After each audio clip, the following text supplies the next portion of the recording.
Donc, je recommence rapidement parce que déjà, on a du retard sur le planning. Donc, je vais me présenter en premier. Geneviève Blouin, conseillère en développement touristique à Destination Québec-Cité. Je suis aussi la chargée de projet du plan montagne, donc responsable de toute la démarche qu'on est en train notamment de vivre aujourd'hui, et aussi en charge de l'innovation au niveau de ma section, au niveau du développement. Donc, je suis très contente d'animer le premier bloc, en fait, sur l'innovation et de discuter des défis des territoires. Donc, en premier lieu, bien, il faut établir, il faut être transparent, il faut dire les défis qui se passent pour qu'ensuite, bien, vous avez la chance, plein d'incubateurs aujourd'hui qui sont présents pour écouter.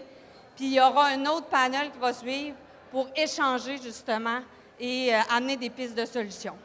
Donc, en premier lieu, messieurs, merci de vous prêter au jeu. Nous, ça fait déjà 2 ans qu'on discute de ces enjeux-là via toute la première année de concertation. Donc, je vous invite, dans un premier temps, à vous présenter votre rôle, votre territoire. Donc, Bernard, si tu veux commencer à te présenter, en fait. Très bien. Alors, bonjour, Bernard Paré. Je suis directeur chez Développement Côte-de-Beaupré. On est donc l'organisme qui est mandaté par la MRC de la Côte-de-Beaupré pour s'occuper du développement économique sur le territoire. Bien content d'être là avec vous parce que j'avoue que j'ai été un peu dur à convaincre au début. Là. Geneviève, en fait, a trouvé une bonne stratégie. Elle dit, Bernard, tu vas venir, tu vas pitcher tes problèmes à la salle, puis eux, leur responsabilité, c'est de te trouver des solutions. Je dis, je suis là. Donc, ouais, ça me fait super plaisir de jaser avec vous des enjeux, des problématiques qu'on a sur le territoire de la Côte-de-Beaupré. Vous le savez, hein, c'est un territoire qui est longitudinal à l'est de la communauté métropolitaine de Québec.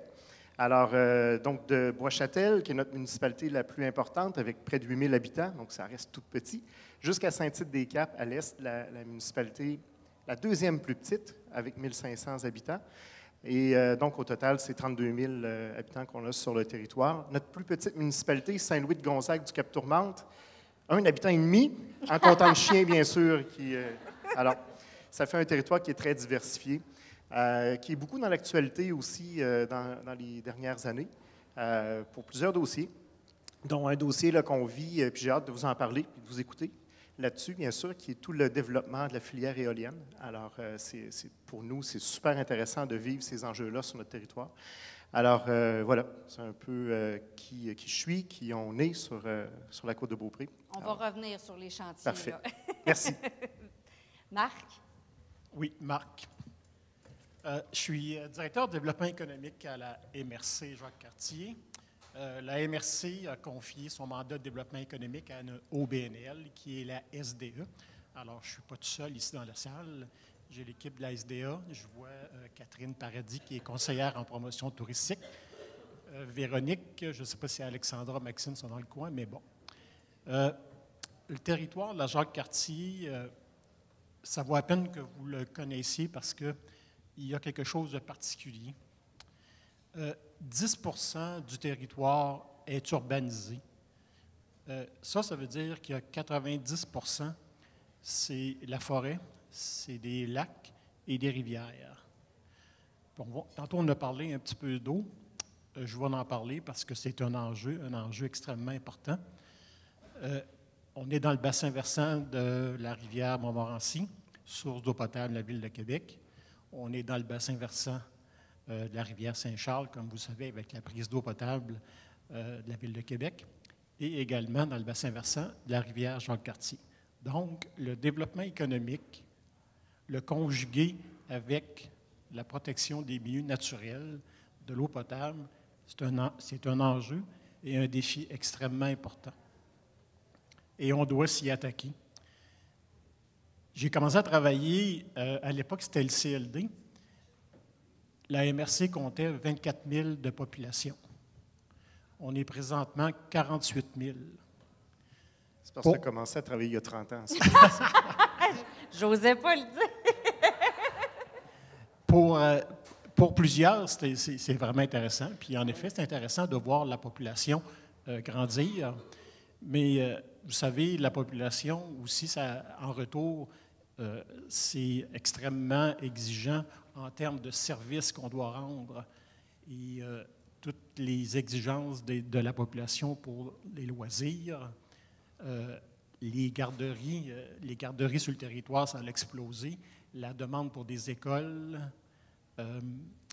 c'est extrêmement préoccupant parce que tout le développement économique résidentiel sur le territoire crée une pression énorme sur toute la question de la gestion de l'eau, la gestion des eaux usées, protection des milieux naturels. Marc a de profiter pour glisser un nouveau chantier. Mais je vais terminer parce que je vais laisser la parole à Ludovic. Là. Je pourrais en parler pendant des heures. Vous aurez chacun là, le moment de... Mais ce que je voulais dire aussi, par exemple, c'est que en 2022, en décembre 2022, l'Institut de la statistique du Québec a sorti des données vraiment intéressantes. Parmi les 12 villes dans la province de Québec, il y a 6 villes qui sont sur le territoire de la MRC de la Jacques-Cartier. Sainte-Brigitte-de-Laval, Stoneham, Saint-Gabriel de Valcartier, Shannon, Sainte-Catherine de la Jacques-Cartier et Fossambeau-sur-le-Lac.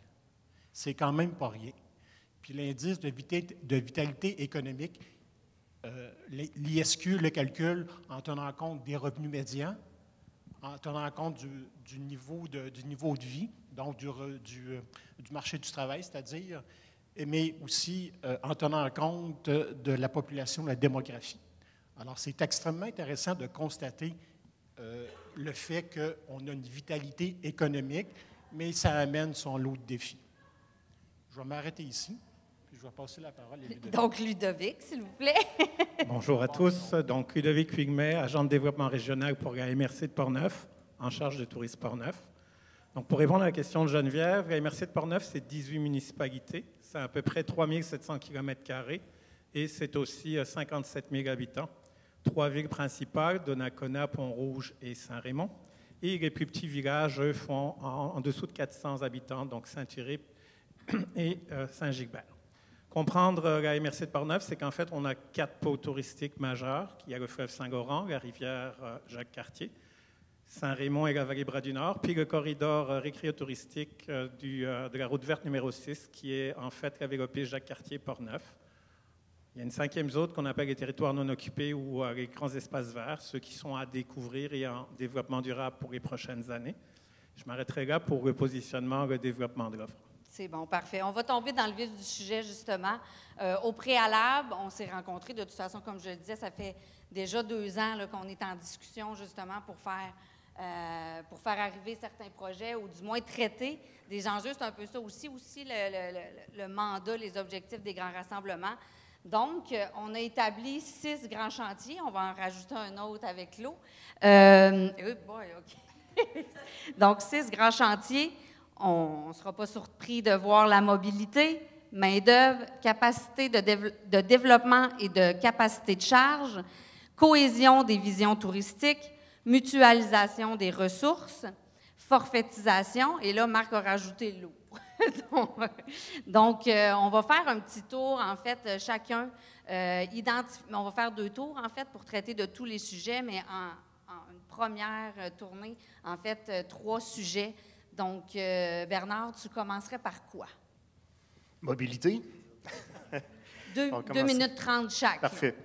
Mobilité. Sur la côte de Beaupré, on a un défi particulier. On a réussi à mettre en place un système qui est vraiment très performant, puis on en est très fiers, pour donner du service de transport collectif à nos citoyens qui veulent aller travailler, étudier et avoir accès aux loisirs à Québec. On n'est vraiment pas bon pour faire l'inverse. Donc, on amène très peu les gens de Québec ou la main-d'œuvre qui est disponible à Québec ou les touristes, vos clients qui sont à Québec, se déplacer sur le territoire de la côte de Beaupré. Il y a une raison à ça, et bien plate, on n'a pas l'argent pour avoir un système, pas à 2 vitesses, mais dans les 2 sens. Alors oui, on est capable de financer ce qu'il faut pour bien amener les gens le matin en ville, puis les ressortir pour les ramener sur la côte de Beaupré en fin de journée. Puis quand je dis on est bon, cette année encore, on a fait 48 % d'augmentation dans notre fréquentation. C'est soutenu parce que nos élus ont été volontaires. Ils ont dit notre service, on veut même qu'il soit gratuit pour nos citoyens. Alors, je pense que c'est très inspirant. C'est fantastique là, ce que ça donne comme résultat, mais honnêtement, on se gratte la tête pour voir comment on va faire dans les prochaines années pour répondre aux besoins de notre industrie touristique, qui est la principale industrie pourvoyeuse d'emplois dans notre MRC. C'est pas rien, là. Ça, on est reconnu pour un manufacturier qui est très innovant, qui est dynamique, mais ça reste l'industrie touristique qui est notre premier moteur économique. Alors ça, c'est un souci important qu'on a, puis je vous la lance la patate. Aidez-moi à la refroidir, s'il vous plaît, elle est très chaude. Mais il y a déjà un système en place. Donc, comment qu'on apporte la lunette touristique puis qu'on fait évoluer le service? Absolument. Au moins, il y a quelque chose en place qui est très bien établi. Oui. Donc, ton deuxième... Bien, je vais continuer. Main-d'œuvre. Vas-y en ordre. Main-d'œuvre.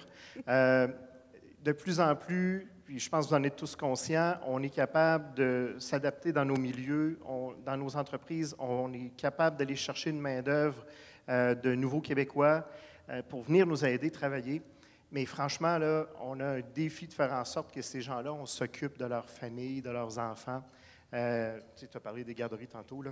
Mais ça, là, il faut qu'on trouve une façon parce que soit que les gens ils repartent après quelques mois à travailler dans nos milieux, ou c'est encore pire, on se crée des problèmes sociaux à long terme, là, de manque d'intégration et de difficultés. Alors ça aussi, on le voit, on le sent, il faut vraiment adresser cet enjeu-là si on veut réussir le défi de la régionalisation de l'immigration et garder des milieux qui sont vivants, qui vont continuer à se développer. Super. Donc, ton dernier... c'était 2 minutes 30, mais on reviendra. Ouais. Donc, Marc... Peut-être traiter d'autres sujets ou du moins... En fait, on a commencé avec la mobilité. Je vais poursuivre parce que chaque territoire a ses enjeux. Le territoire de la Jacques-Cartier, d'est en ouest, ça part de Sainte-Brigitte-de-Laval jusqu'à Sainte-Catherine, donc d'est en ouest. Mais on n'a pas de route vraiment principale qui traverse le territoire. Donc, en plus de ça, on est séparé par une base militaire qui est la garnison Valcartier. Donc, nos routes, principalement, c'est du nord-sud. Quelqu'un qui part de Sainte-Catherine et qui veut aller, on va dire, à Lac-Beauport, je vous le mets au défi, vous n'y arriverez pas. C'est pratiquement impossible. Donc, notre système de transport collectif, on en a un, le transport collectif de la Jacques-Cartier. Un peu comme Bernard, les MRC ont un peu... comment dire, on est en face d'un mur. Là. La question du financement est importante. Là. Puis si on veut donner le service aller-retour, il va falloir trouver une façon de faire pour autant conjuguer le service, aller donner un accès de nos employés vers les employeurs, mais également vers les touristes. Ça, c'est la première des choses. La deuxième des choses, au niveau de la main-d'œuvre, l'activité économique du territoire, c'est surtout touristique. On est un territoire de villégiature. Main-d'œuvre saisonnière. Été, c'est une chose, l'hiver, c'est une autre chose. C'est un défi pour les entreprises de renouveler leur équipe de travail année après année. Imaginez maintenant ce que c'est quand il n'y a pas de système de transport collectif qui est efficace. Donc, nos entreprises, ils se voient presque éliminer un certain bassin de main-d'œuvre qui leur permettrait d'embaucher, sauf de moyens de transport, ces gens-là ne viennent pas. Ça, c'est au niveau main-d'œuvre. J'ai-tu encore un peu de temps? Un petit peu, mettons 20 secondes. Je vais donner 20 secondes.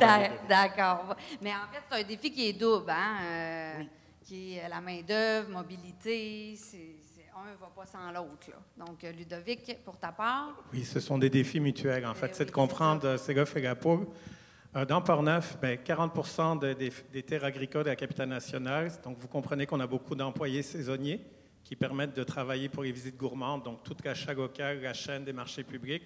La problématique, outre l'hébergement de ces travailleurs saisonniers, ça va être d'utiliser les navettes. Donc, on a des transports collectifs, mais ils sont dédiés vers la capitale, donc un service externe à la région. C'est comment mutualiser et augmenter les transports internes à la MRC.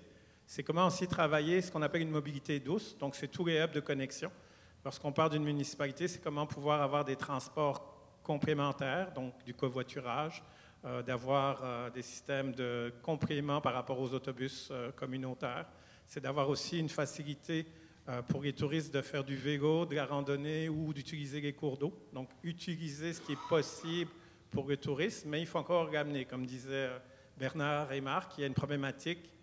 Partir de l'aéroport, se rendre, on peut prendre un taxi, on peut prendre une navette. Une fois qu'on est sur place, il faut avoir accès à cette mobilité.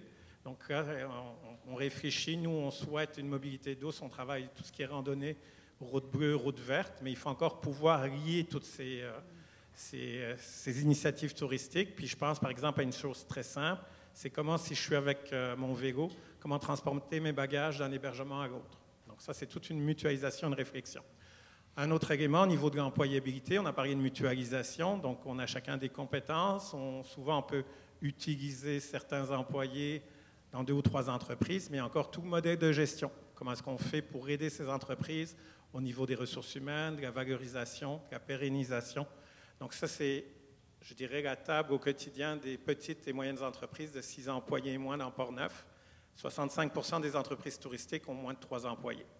Donc, si demain, j'arrive et quelqu'un me dit « j'ai perdu mon adjointe administrative », ben, elle vient de perdre un tiers de ses employés. Donc, pour nous aussi, la main-d'œuvre, c'est des solutions d'intelligence d'affaires. C'est comment faire autrement avec ce qui s'en vient comme technologie, mais aussi comment le rendre ça accessible et d'une simplicité.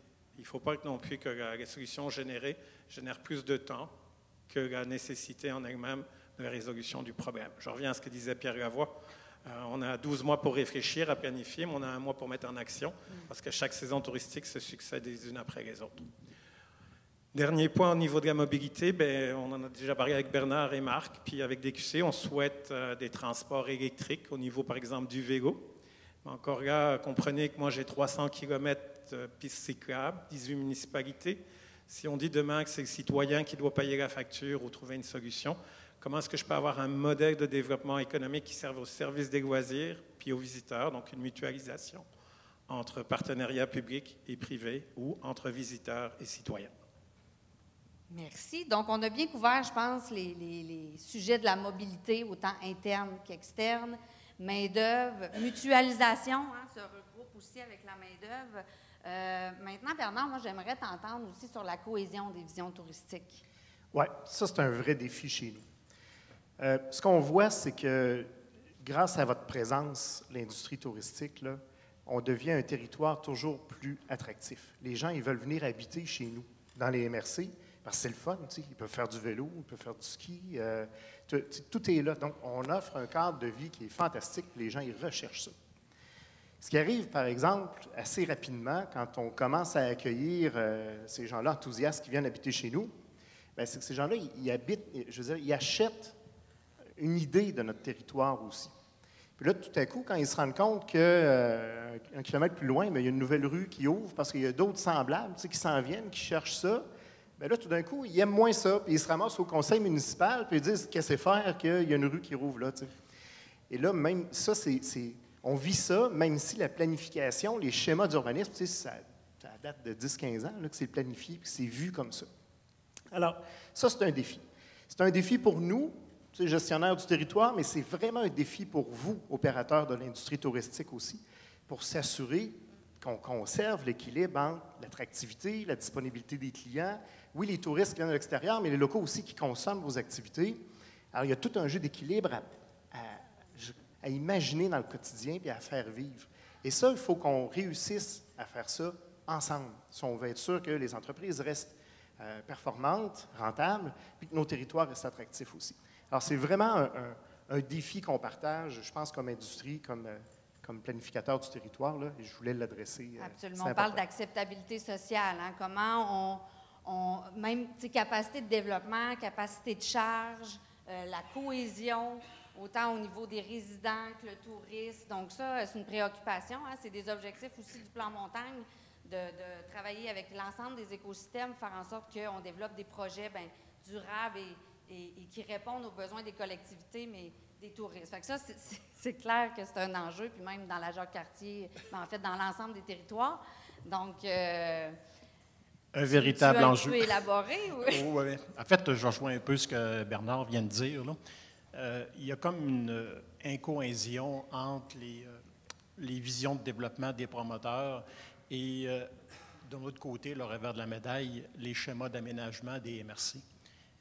Puis je vois Christian et sa conjointe, là, E47, ils ont eu à vivre, et ils le vivent encore, un défi vraiment important entre le développement du vélo de montagne sur le site et toute la question de la protection de l'eau potable de la rivière Lac-Saint-Charles, la ville de Québec.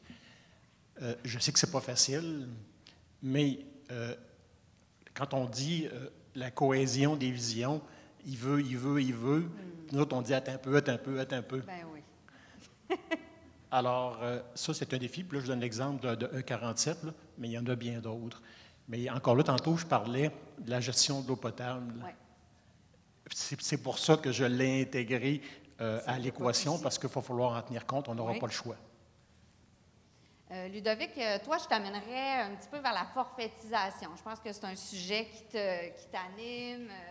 En fait, un souhait oui, un souhait payé, un vieux payeux. On en a déjà beaucoup parlé. La problématique, on en revient un peu au fait, quand on a des PME, c'est que faire un forfait, ça sous-entend aussi trouver des partenaires, mais c'est tout ce qui vient après. C'est toute la gestion du forfait. À la fin du mois, quand j'ai vendu, comment je comptabilise, comment je fais mon versement partenaire.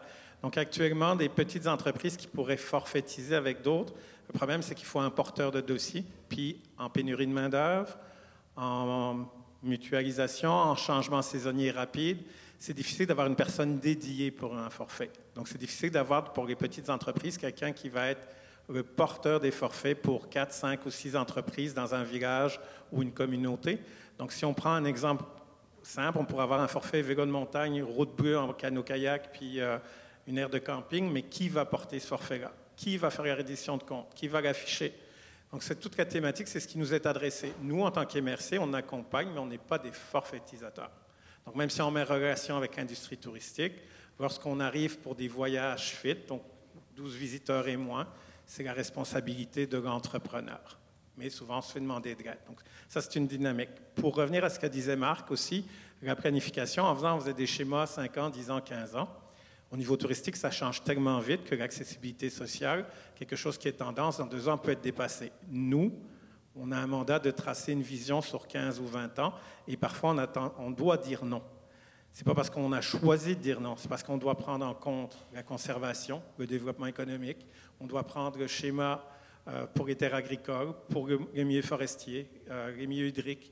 On doit faire en sorte qu'il y ait des parcs de conservation, mais aussi du développement économique. À Gorée-du-Bois, à proximité d'un développement domiciliaire. Lorsqu'il y a un développement domiciliaire est saturé, il faut aussi s'assurer que l'offre touristique complète les besoins des citoyens. Donc, voyez-vous, tout est intégré. Moi, j'appelle ça un modèle de gestion espace-temps. Il est multisectoriel. Ce qui est important, c'est peu importe la problématique que vous allez aborder, c'est toujours de penser qu'il va y avoir une circularité, que ça va venir aider toutes les autres sphères. Merci. Pour finir, on a discuté au préalable dans la rencontre préparatoire, mutualisation des ressources. On en a parlé via les ressources humaines, la main-d'œuvre, mais je trouvais intéressant aussi parce que c'est pas juste au niveau humain, mais il y a des locaux qui pourraient servir. Au niveau de la mutualisation, elle n'est pas qu'humaine. Donc, j'aimerais juste un peu vous entendre sur ce défi-là, ou du moins ce besoin de mutualisation pour l'ensemble. Là, on va faire l'inverse. Vous m'avez sorti la tête de l'eau, je vais briser la glace. En fait, on avait parlé des bâtiments municipaux. En fait, pour faire le parallèle, l'industrie touristique est souvent aussi proche du milieu sportif. Donc, on pourrait voir tout ce qui est problématique des municipalités, des infrastructures supralocales. Donc, la gestion d'une station de ski peut être un exemple, d'une aréna, d'une piste cyclable. Donc, c'est comment on peut travailler, par exemple, une mutualisation des équipements d'entretien. Comment est-ce qu'on peut avoir des endroits pour stocker les équipements. Tantôt, vous allez avoir une présentation sur les équipements inclusifs. C'est comment faire en sorte qu'un camping ou un attrait touristique puisse bénéficier de ces équipements sans devoir faire la moitié du trajet que disait tantôt Marc, de faire nord-sud, est-ouest, nord-sud, pour aller chercher un équipement qui va être à 1 heure. Donc, ce serait comment centraliser des équipements par dépôt touristique pour les rendre disponibles. Donc, encore une fois, c'est des plateformes ou des gestions d'équipements, mais il faut un porteur de dossier ou une façon de faire qui fasse en sorte que ne soit pas un surcoût pour l'utilisateur ni pour le gestionnaire. Super. Sinon, est-ce qu'il y avait des sujets qu'on n'a pas couverts, des éléments que vous aimeriez partager? Parce que là, honnêtement, dans la salle, il y a des belles oreilles là, au niveau des startups, au niveau des incubateurs. Fait qu'on a-tu oublié quelque chose ou ça couvre? Non, moi, ça couvre, mais on est ici pour écouter. Puis, évidemment, de vous laisser aller, ça, c'est important. Puis, je voudrais faire un parallèle, Geneviève. Tout le monde se souvient de la pandémie. Puis, avant la pandémie, les applications Zoom, Teams, Google Meet existaient, mais on ne les utilisait presque pas. En tout cas, dans ce qui me concerne, je ne l'utilisais pas. J'étais un peu dinosaure. Mais quand c'est arrivé, puis qu'on s'est fait mettre le dos au mur, il fallait continuer à fonctionner. Et là, vraiment, il y a eu un engouement sur les Teams, Zoom et tout le tralala. Et ça nous a forcés à quelque chose. On dirait que l'être humain, tant et aussi longtemps qu'il n'est pas acculé au pied du mur, il ne réagit pas. Mais quand il l'est, on est capable de réagir, on est capable de trouver des solutions. Je suis sûr qu'on va y arriver. C'est une belle note de fin, ça. Avez-vous quoi dire de plus? Est-ce que vous avez des questions? Est-ce que vous aimeriez vous exprimer? Je ne voulais pas faire une fin par-dessus sa fin. Là. Ben là, vas-y. Mais, tu sais, j'ai nommé l'enjeu de l'éolien tantôt. Puis je veux y revenir. Parce que ça fait un peu un lien avec ce que tu viens de dire. On le sait, là, au Québec, on entre dans une période de pénurie d'énergie. C'est bizarre dit de même, là, mais non. Oui. Tu sais, ça a été expliqué. Oui. Puis c'est pas une fabulation de politiciens. Il manque du courant. Tu sais, il y a des entreprises qui veulent s'établir dans certains parcs industriels, tout ça, puis Hydro le dit, non, on n'est pas capable de vous brancher. Alors, on a vraiment un défi de société d'accepter un nouveau type de développement de capacité énergétique, puis l'éolien, c'est un de ces types-là. Puis ça s'implante dans la région de Québec, chez nous, dans des territoires naturels qui ne sont pas loin des milieux urbanisés, mais on est chanceux, ils ne sont pas dans les milieux habités directement. Fait que comme industrie touristique, là, il faut le voir venir, ça. Il faut le voir venir, pas pour le combattre, ça serait complètement inutile. Tu sais, honnêtement, je comprends le discours qui est anti-croissance des fois, là. Mais moi, ça ne me tente pas que mes enfants, dans le futur, aient moins accès à des hôpitaux, à des écoles, que les routes soient encore moins bien entretenues tantôt, parce que comme société, on s'appauvrit. Alors, c'est important de continuer à avoir accès à de l'énergie. Puis il faut voir comme industrie comment on va composer avec ça. Il y a peut-être des opportunités. Moi, je sais bien, on a préparé un mémoire pour le BAP dans le cadre du projet des Neiges qui est sur notre territoire. Puis on a fouillé, on a eu des discussions, par exemple, avec les autorités municipales de la municipalité de Murdochville. Puis, tu sais, je ne sais pas s'il y en a parmi vous là, qui fait un peu de ski qui a été là-bas. Bien, ça dérange-tu quelqu'un qui a des éoliennes à Murdochville? Puis est-ce que ça a freiné le développement touristique de cette municipalité-là depuis 20 ans? Honnêtement, là, je vous laisse trouver la réponse. Il n'y a rien de parfait, mais je pense que comme société, il faut accepter de voir ces choses-là venir, s'implanter. C'est important pour notre futur, c'est important pour la transition énergétique aussi, à notre échelle, mais à l'échelle nord-américaine. Alors, c'est le petit point que je voulais laisser. Bien, c'est parfait. Je pense qu'on est rendu à un moment où on doit changer les paradigmes, on doit changer les façons de faire, et ça sur quasi toutes les facettes. Donc, je pense que tout ça résonne dans ce que vous avez dit. Merci beaucoup de vous être prêté au jeu, d'avoir partagé vos défis. Puis, en fait, tout à l'heure, non seulement on a un même panel avec les incubateurs, mais on a aussi le marché public, qui est une autre façon pour l'innovation, les startups, les nouvelles solutions, de venir présenter, en fait, des nouvelles façons de faire. Donc, tout à l'heure, je serais très curieuse aussi là, que vous entendiez là, le marché public, le panel de l'innovation. Puis, de toute façon, le plan montagne, bien, c'est un peu ça. Hein? C'est de continuer de travailler pour faire émerger des nouveaux projets, nouveaux développements. Donc, merci. Plaisir. Merci, messieurs. Je vous invite à aller peut-être vous installer en avant, question que les entrepreneurs puissent voir vos visages lorsqu'ils ont des projets qui peuvent répondre à vos besoins. J'ai invité nos incubateurs accélérateurs pour l'innovation. Donc, j'ai C'est maintenant, c'est maintenant. Martin Lessard de MT Lab, Catherine Laberge du Camp, j'ai Pierre Lantier du Pôle d'économie sociale, Alexandre Guindon de 2 degrés, ainsi que Nicolas Potvin de Coop Carbone Mobis. On les applaudit chaudement, s'il vous plaît. Vous pouvez vous installer où vous voulez. Vous pouvez choisir la chaise de votre choix. C'est parfait. Bon, mais merci énormément d'avoir accepté notre invitation. Je vais essayer de retrouver une slide avec vos faces. Là. Et voilà. Good. Je suis extrêmement heureux de pouvoir animer cette conversation-là et de la faire dans cet ordre-là parce que ça fait des années maintenant qu'on parle avec les territoires, qui nous parlent de leurs défis. Puis je sais que de l'autre bord, il y a beaucoup d'entrepreneurs qui ont le goût de répondre à ces défis-là. Il y a des organismes qui sont là pour les accompagner. Et donc, aujourd'hui, on a la chance de faire ce pont-là. Fait que, messieurs, dames, bonjour. Bonjour.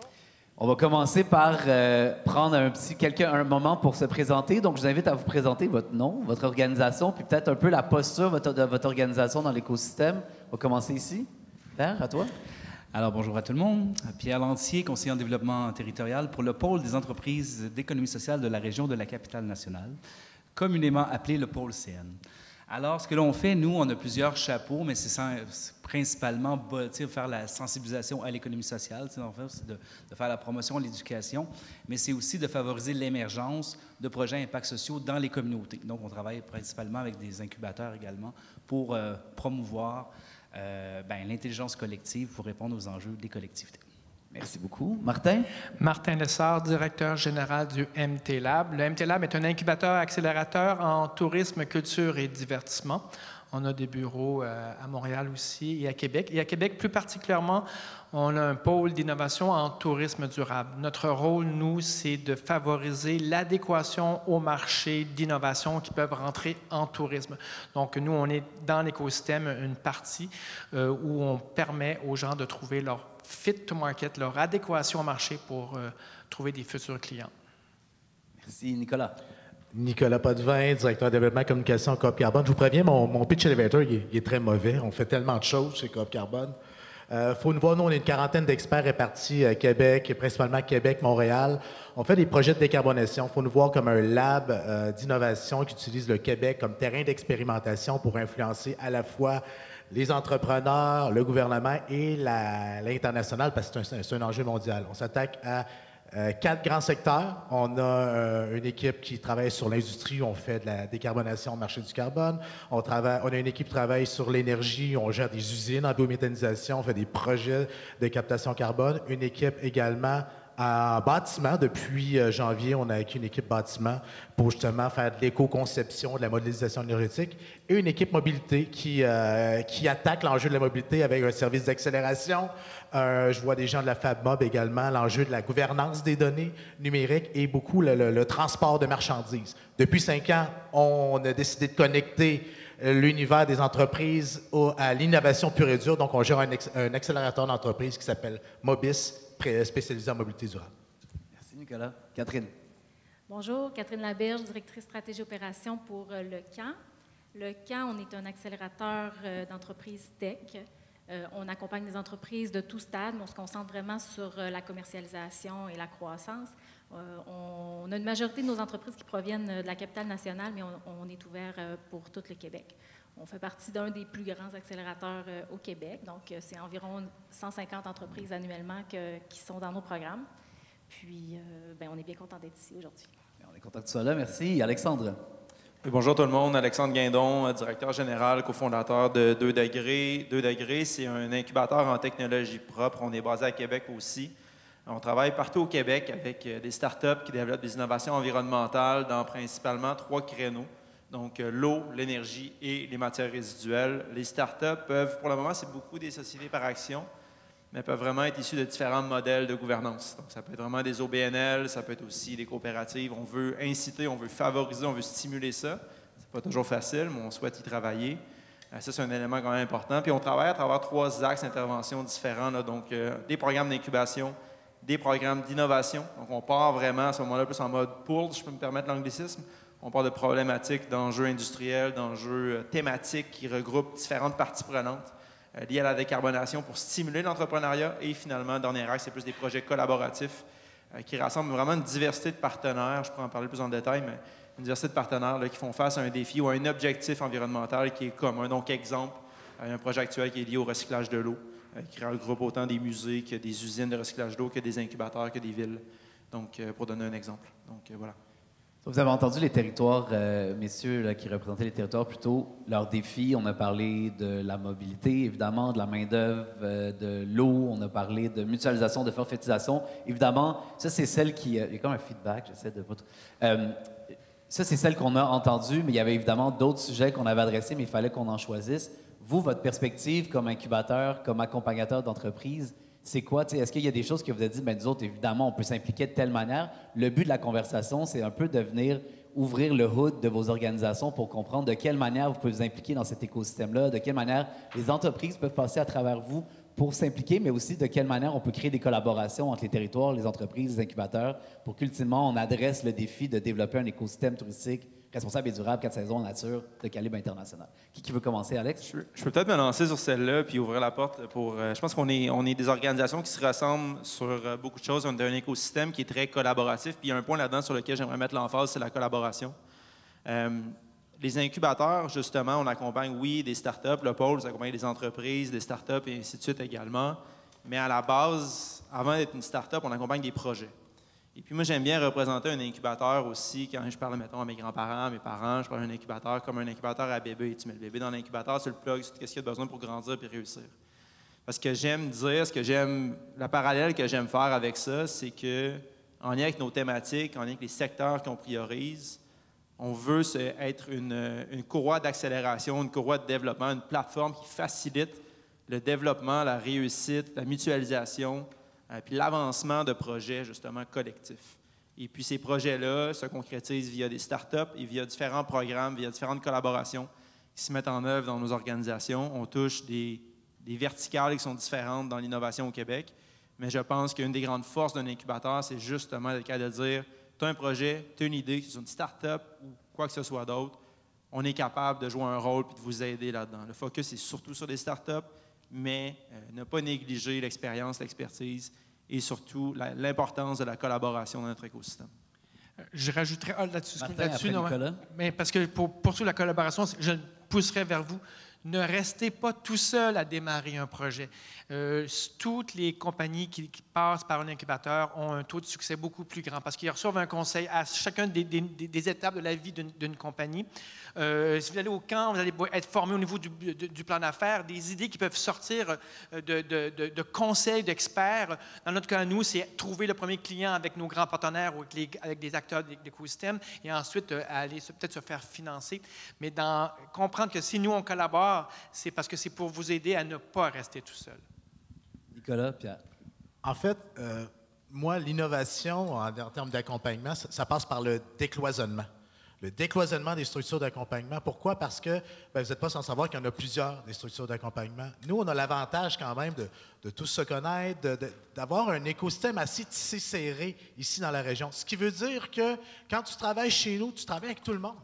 Ça veut dire que souvent, est-ce que tu dois te poser la question, est-ce que je dois travailler juste avec le camp? Quel incubateur je vais choisir? Écoute, tu vas rentrer chez 2 degrés, il va y avoir s'il y a un pont à faire avec nous, avec le camp, ça va être fait. Fait que ce travail-là de décloisonnement au niveau de l'innovation, ça a vraiment une très grande valeur. Et dans le réseau des incubateurs accélérateurs, je ne l'ai pas vu ailleurs encore au Québec aussi tissé serré. Ça, c'est une force que vous devez et que je vous suggère fortement d'utiliser. Pierre, Catherine. Donc, évidemment, on travaille à la complémentarité d'un côté, mais ça va aussi de l'autre. En fait, nous, notre approche, c'est vraiment de voir comment l'intelligence collective, autant d'une communauté, au pôle, on va travailler sur 2 niveaux. Donc, il y a comme l'accompagnement de l'organisation, l'entreprise en tant que telle. Si elle est en économie sociale, coop et au BNL, mais elle est autrement, en Inc., on va référer à d'autres partenaires en soi. Mais d'abord, c'est vraiment de regarder l'intelligence et le par et pour dans la communauté. Partir vraiment des préoccupations, des enjeux et des besoins des gens, de rassembler l'ensemble des acteurs pour voir finalement l'ensemble des perspectives qui sont possibles. Donc, dans l'acceptabilité sociale, dans la manière d'apporter un projet, donc c'est de cultiver finalement la richesse de chacun des points de vue, autant politique, social, économique et financier en tant que tel. Donc, c'est vraiment d'amener l'ensemble des acteurs, de le voir autant macro que l'ensemble du tissu social puisse voir c'est quoi les problèmes. On s'entend sur une vision macro et ensuite que les projets puissent émerger à travers ça, tout en étant en lien avec l'ensemble de ces acteurs-là. Merci, Catherine. Moi, je vais prendre mon chapeau. Je suis une ancienne entrepreneur touristique. Peut-être qu'il y a certains qui le savaient. Oui, exactement. Puis je pense que le problème des entrepreneurs, c'est qu'ils sont focusés sur leurs produits. Puis souvent, sont moins à l'écoute des problèmes. Puis de venir dans des communautés comme des accélérateurs ou d'autres communautés d'entrepreneurs dans certains domaines, je pense que ça nous permet de mieux valider notre idée. Puis tu sais, je pense que le besoin, il y en a des besoins, là. Puis souvent, ils valident mal, ils n'ont pas de clients, puis ils ont de la misère à avancer ou à survivre. Je pense qu'avec des discussions comme il y a eu tout à l'heure qui énoncent des besoins puis des défis, bien, les entrepreneurs se doivent de dire comment moi, avec mon produit, avec ma vision, je peux y répondre. Puis je trouve ça super bien que les gens se soient rassemblés pour ça aujourd'hui. Je peux-tu rajouter un petit point? On parle beaucoup des startups, des entreprises, des projets, des parties prenantes, de l'écosystème et tout ça. Mais notre rôle en tant qu'incubateur ou organisme justement de soutien au développement de cet écosystème-là, c'est de bien comprendre le marché. C'est de bien comprendre l'industrie, c'est de bien comprendre qui, qu'à la fin, va avoir besoin de ta solution. Tu te dis justement, il ne faut pas tomber en amour avec la solution, tomber en amour avec le problème. Bien, le problème, c'est beaucoup justement les municipalités, c'est beaucoup le gouvernement, c'est beaucoup l'industrie. Fait que tantôt, on a entendu parler de différents enjeux auxquels vous faites face. Ça, on a besoin de l'entendre. On a besoin de travailler conjointement. Pas juste avec les projets, pas juste avec les startups, mais justement avec ceux qui, au bout du compte, vont être là pour accueillir la solution. Parce que s'il n'y a pas de ça, il n'y a pas de marché, puis s'il n'y a pas de marché, il n'y a pas de business. Merci, Alex. Pierre, Nicolas.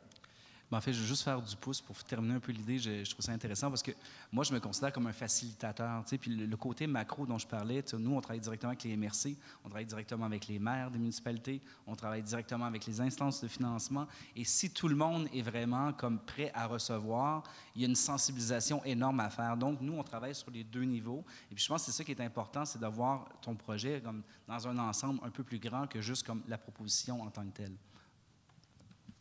On parle beaucoup de le panel sur l'innovation. J'aime beaucoup ton point où, oui, il y a les solutions qui sont poussées par les startups, mais je pense qu'on en a parlé un peu ce matin. L'innovation ouverte, ça fait partie vraiment de la solution. Puis je fais même un appel à tous, là, c'est-à-dire que oui, il y a des solutions de startups, mais il y a des gens qui ont des problèmes également auxquels le marché ne répond pas. Et ce qu'on peut faire dans le réseau d'incubation, d'accélération, c'est justement nourrir ça à partir du problème, fédérer l'écosystème de startups, passer en recherche et développement s'il le faut, et trouver des solutions qui vont être, oui, à la fois bénéfiques pour le start-up, bénéfiques pour le client, mais bénéfiques pour toute la société. Ça fait partie au niveau là, de l'innovation verte. C'est vraiment très, très puissant.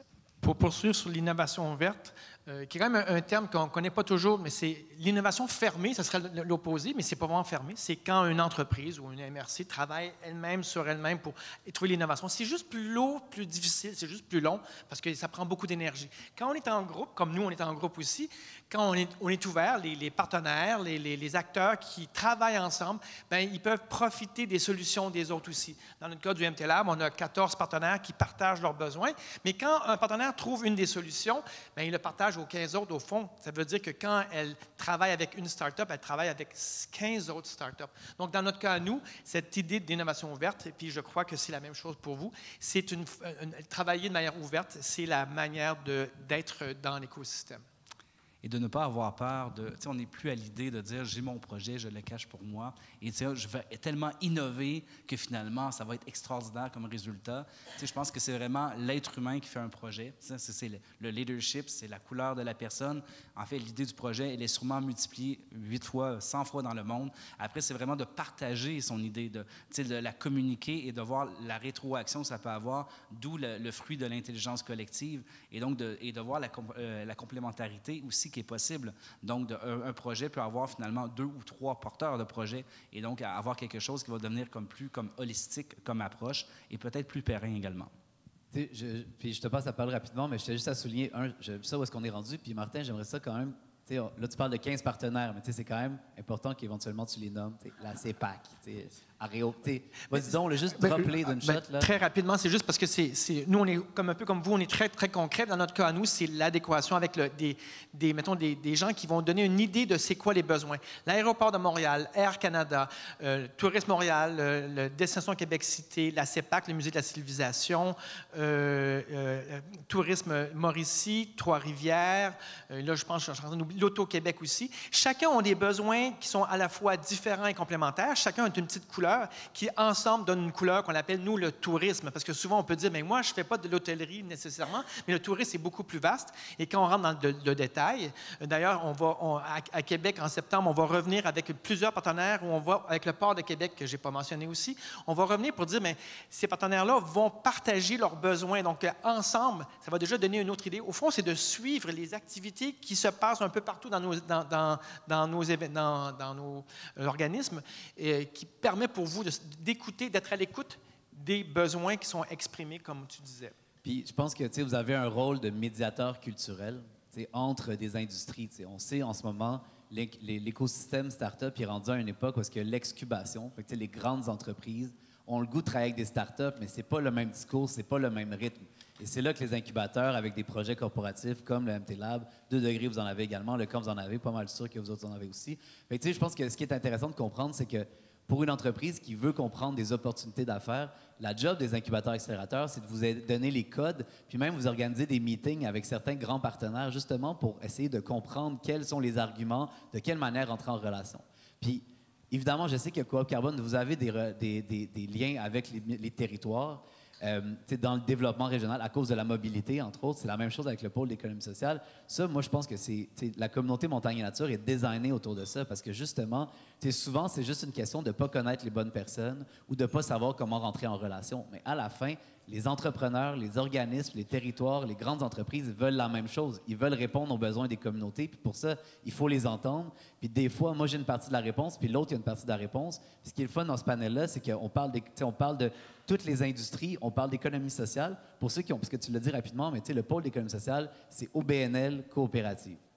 Fait que ça veut dire que eux, leur mandat, c'est de vous accompagner comme organisation dans les structures d'économie sociale. Puis un truc qui est important que moi, je réalise sur le terrain, c'est que aujourd'hui, en entrepreneuriat régional, souvent, on va avoir plusieurs structures. On va avoir une structure Inc. qui va répondre à un mandat, mais il va y avoir une structure OBNL qui va être construite à côté pour une réalité régionale, etc. Donc, les entrepreneurs ne sont pas dans un silo de structure légale. Ils doivent jouer dans les pluraux. Puis, c'est pas la job du camp d'accompagner les OBNL, c'est la job du pôle, mais à un moment donné, on va s'asseoir tout le monde ensemble pour essayer de comprendre comment avoir une structure qui fonctionne. J'ai pas de questions, mais je vous laisse réagir. Bon, mais moi, je voudrais revenir sur l'innovation ouverte. Je ressens souvent, je voudrais vous entendre parler sur la prise de risque par le partenaire. Parce que moi, je le ressens souvent, on fait beaucoup de rencontres, tout ça, puis ça aboutit pas toujours sur des éléments importants ou des ventes. Oui, effectivement, c'est pour répondre très bref. Nous, on est chanceux. Donc, comme on touche le tourisme, on est aussi appuyé par le ministère du Tourisme et on gère un fonds de 10 millions sur 5 ans pour dérisquer les projets. Donc, on a cette chance-là de pouvoir dire, on trouve le maillage, on les accompagne parce que ça ne suffit pas d'avoir un petit coup de téléphone puis, ah oui, travaillez ensemble, vous êtes des adultes consentants, ça ne marche pas. Il faut les accompagner. Et ensuite, quand on voit que même pour un grand partenaire, bouger des fois, parce qu'on s'entend, votre projet vous semble très, très gros, mais de leur point de vue, c'est petit, des fois un petit 50 000, un petit 100 000. Puis des fois, même pour eux, ils disent, mais oui, mais mon budget est déjà voté pour l'année, donc on va se retrouver l'année prochaine. Mais vous n'êtes pas fou, hein? 1 an pour vous, c'est la mort. Donc, comment on fait pour jouer sur le temps long d'un grand partenaire et d'un petit joueur? Puis c'est là que nous, on a des fonds, des appels à projets qu'on fait très régulièrement pour pouvoir venir dérisquer. Donc, dans mon cas, moi, nous, on dit qu'on développe plus un marché du tourisme qu'un partenaire ou une start-up, mais dans le cadre du support du ministère du Tourisme, on est capable de dérisquer des projets d'innovation ouverte. Merci. Nicolas, puis après Pierre, est-ce que tu voulais réagir? Ouais. Oui, mais en fait, c'est par rapport à... Parce que nous, après les startups, les incubateurs, le lab créatique, nous, au pôle, ça s'appelle le lab créatique. Mais en fait, c'est l'appui sur l'écosystème. Parce que nous, c'est pas tant...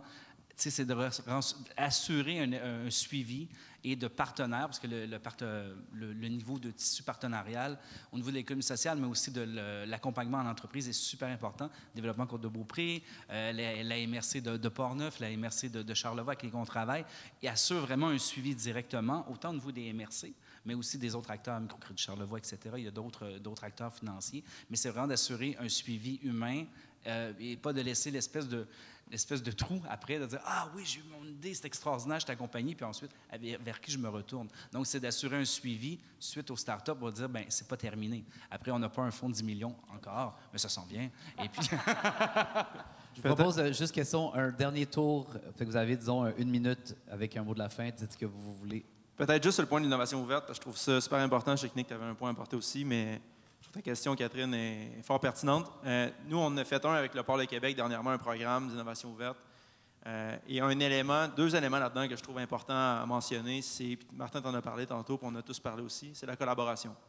Puis quand je parle de collaboration, c'est oui entre nous et le partenaire industriel d'une part, mais c'est également entre différents partenaires industriels dans le même programme. Donc, c'est pour ça que nous, on ne fait pas un programme avec le port, on fait un programme axé sur les enjeux du milieu maritime et portuaire d'un point de vue environnemental.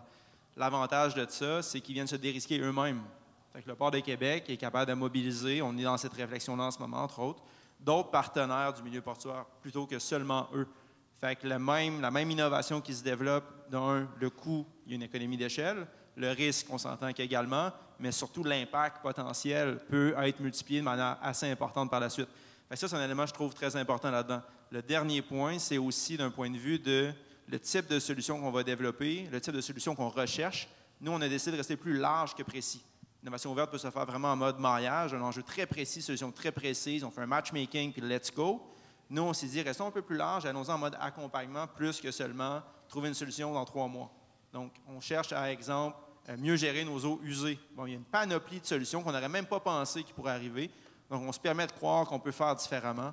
Et ensuite, on est capable de sélectionner des places où c'est plus risqué, moins risqué, mais mieux le gérer, mieux le doser, mais surtout assurer des résultats. Merci Alexandre. Catherine? Mot de la fin. Moi, je dirais, pour les entrepreneurs, n'ayez pas peur d'aller cogner aux portes des MRC, des industriels, pour bien valider votre projet, puis inciter ces gens-là à la collaboration pour pouvoir façonner votre produit, façonner votre futur de votre entreprise. Merci Catherine. Nicolas? Moi, je vais quand même me permettre de répondre à la question de tout à l'heure. Rapidement, c'est ça. L'innovation verte, c'est important de dire que c'est pas magique, on ne peut pas garantir de résultats. Fin de mon intervention là-dessus, mais il faut juste comprendre, nous, qu'est-ce qu'on fait chez Coop Carbone? Nous, au départ, on ne faisait pas de l'accélération. L'accélération, c'est vraiment pour les startups. Nos clients, notre core business, c'est vraiment les entreprises plus matures, les grands émetteurs de GES. Et après, nous, on existe depuis plus de 10 ans. Un jour, on s'est rendu compte que, écoute, c'est intéressant, ils font de la décarbonation, mais ils arrivent à un point où ils ne sont plus capables de compenser. On s'est dit, mais pourquoi ne pas les connecter, ces grands clients-là, avec l'écosystème d'innovation pour créer des terrains d'expérimentation? Parce qu'il y a des early adopters, c'est des éco-leaders là-dessus. Donc, c'est vraiment ça d'où est né nos services d'accélération. Services d'accélération, nous, 3 niveaux, mais le niveau ultime, c'est vraiment des terrains d'expérimentation au Port de Québec, à la SAC, peu importe, avec les partenaires du MTLAC. C'est des services qui sont gratuits, c'est des services qui sont one-on-one sur mesure, très important. Et si vous voulez entendre parler de ça demain, c'est mon mot de la fin maintenant, demain, nous, à Espace 400, c'est le Forum Carbone, l'événement annuel de Coop Carbone. C'est gratuit à Espace 400. Et petit scoop pour vous, je ne dis pas à personne, mais nos services d'accélération depuis 5 ans sont spécialisés en mobilité. Demain, on fait l'annonce, on va les élargir à nos 4 secteurs d'activité, donc industrie, bâtiment, mobilité et énergie. On va être capable de faire de l'accompagnement et connecter avec notre écosystème. Merci Nicolas. Martin?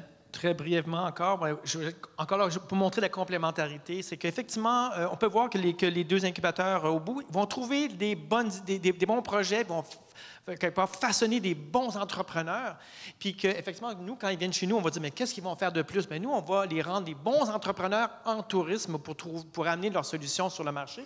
Mais ensuite, ils vont pouvoir continuer et se faire accélérer sur des trucs très précis, sur des terrains d'expérimentation ou au niveau social, puis j'aime beaucoup l'intelligence collective, et donc de pouvoir poursuivre et s'étendre. D'une certaine manière, vos idées peuvent s'étendre à nous, et ensuite, lentement, à travers notre réseau, vous allez pouvoir trouver la meilleure adéquation aussi aux incubateurs, accélérateurs de Québec. Merci Martin et Pierre. ils peuvent aussi aller chez nous au niveau de pas l'intelligence collective, mais la gouvernance partagée. C'est comme quel type de gouvernance qu'on veut, etc., etc. Donc, il y a un continuum parce que c'est comme comment se lancer en affaires. C'est pas simplement, c'est comme il y a toute une étape, il y a toute une logique, une structuration. Donc, il y a un écosystème, en fait, d'accompagnement en entreprise partout dans la capitale nationale qui est vraiment fort intéressant. Et nous, on est un lien direct avec l'ensemble de cet écosystème-là. Et pour terminer, complémentarité, intelligence collective, je le répète, c'est vraiment un des leviers les plus forts et donc de vraiment se permettre de vraiment dire complètement son idée et de recevoir complètement également la rétroaction des gens. Un grand merci, mesdames et messieurs. Une bonne main d'applaudissement. Merci d'être venus. Je vais vous inviter à vous asseoir ici avec Raphaël. Raphaël, tu peux rester là si tu veux. Parce que là, on tombe dans le concours, n'est-ce pas? Et donc, j'aimerais ça avoir les jurys. Là, vous êtes dans la salle.